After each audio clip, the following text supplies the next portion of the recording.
I thank everyone for coming here today because, welcoming the International Writers Workshop here, because on a personal note, it's part of the vision of why I started Lauft to begin with. I also believe that the spoken word and the word that's written on paper is so significant because once you put that idea out there, that's how we form community, that's how we build agency.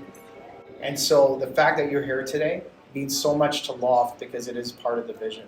We don't build a global network without having communities that come together. The 5th International Writers Workshop is presented by the Toronto Urban Book Expo, Kaya Publishing, the Toronto Arts Council, Kamilah Haywood, B-Stutter Group Incorporated, Matundy Rights, Elevated Ways Public Corporation, and the Lauft. The purpose of today's event is to provide writers and creatives with tips and insights about marketing, self-publishing, branding, and wellness tips. Our goal is to inspire and motivate writers as well as provide practical tools and resources for current and aspiring authors from the Black community who are typically underrepresented and insufficiently supported in the literary sector. I'm often asked, where do my words sprout from? What inspires you? I'm endlessly inspired by my ancestors. In the stillness, I feel them. They whisper in my spirit, and I clearly see the women who came before me. And my greatest drive is to honor them with my words. Women who were beaten down by fists, by words, by communities, or just by the constraints of the world.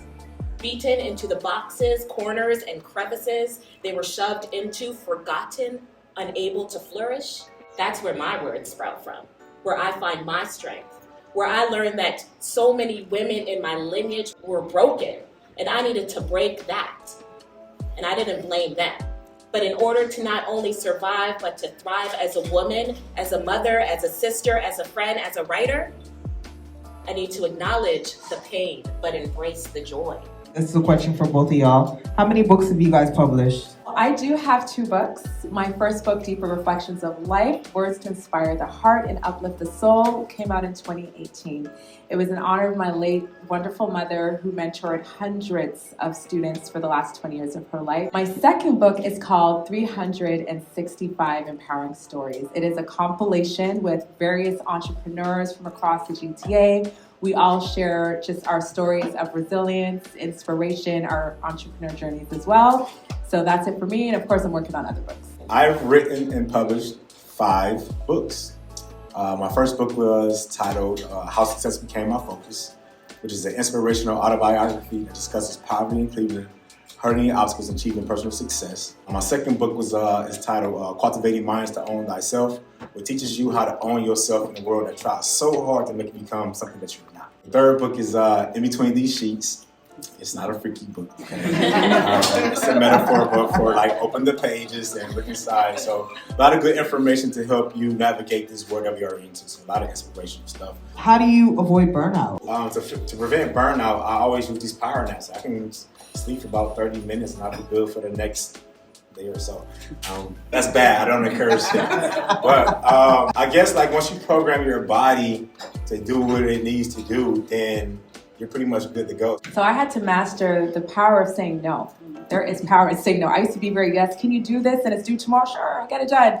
And then you run on empty. So I've had to figure out how to be a better delegator, to delegate, to make sure that I become better at building a team, and not a team that will just sit there and keep the seat warm, but they're actually doers. And shout out to those in the room who are on my team that are doers for things. I can't just do everything because you asked me, or attend every event because I'm invited. So really being able to pace yourself and understand what your threshold is, and knowing when you've taken on too much. What would you say for somebody that was younger or somebody that was up and coming? What advice would you give them? A lot of us get in this instant gratification space. It's I didn't did it, and I expect for all the royalties and everything to just pour in my pot, And it doesn't work that way because you have to develop a pre-marketing strategy, which that came along. I'm thinking when I first published my book, I'm like, okay, I'm about to get booked all around the world, and I'm about to get all this money. And I realized, okay, you published one book, who are you? And I have not done anything in the community that I'm marketing to. So I would say stay persistent, develop a pre-marketing strategy, get early feedback. Early feedback is important. When you get your feedback, don't focus on the naysayers. Focus on people who give you constructive criticism and then apply it.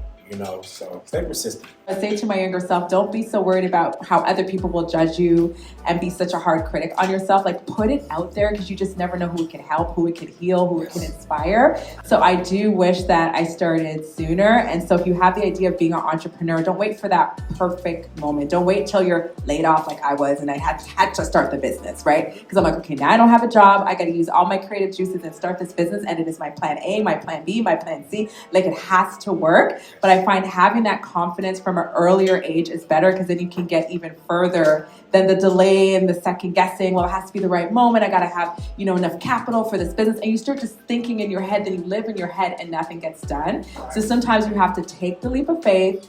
And there's a saying that goes, feel the fear and do it anyway. Yes. So I'll leave with that. Yes. Yeah. What gives you the right, if your feet didn't fit the glass slipper of the woes and tribulations, to love people and stand up? It's like walking on shells in the hot coals. 1 minute you have the army behind your back, and another you're the target on your own, from your own. Closed lips and quietness sparks paranoia, provoking reactions to remain in the bubble. End results they had ever known. No one knows the backstory like you do, until it's spoken of. During your incarceration, what were some of the mental health challenges you faced, and how did you overcome them if you were able? When you get inside, your time stops. Like, really and truly, it just, like, everything just shuts off. And you're just brought into that world. So I didn't realize that I had mental health, which I should have known. Well, now that I know, I should have known from when I was younger, but I didn't realize that until I came out. As Black creators, is like we're supposed to only talk about trauma. We're not allowed to just do things like scuba diving, or like the other day, like I went horseback riding. Oh, why are you happy? Why are you not only just speaking about social justice? Am I not allowed to have Black joy? You're allowed to have Black joy. You have my permission to express that joy, okay? The role that incarceration took in my writing, it brought me down a journey for me to see things that prior to me getting incarcerated and prior to me coming out institutionalized and with a drug addiction and all these things, like I had blinders on. Incarceration played the role of, it took my blinders off when I came out, not when I was in there. When I was in there, my time froze. Like, I couldn't see nothing. It took me down a dark journey when I came out. Writing was therapy for me.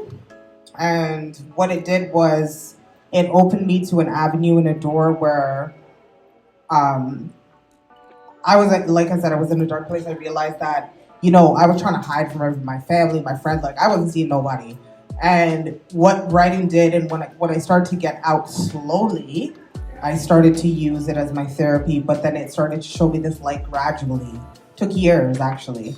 And the more that I did that, then the more the world opened up to me, the more I opened up to the world, and I realized that I have the power. I find that like everyone was so caught up in surviving. I find that a lot of folks were like forgetting why that I fell in love with art in the first place.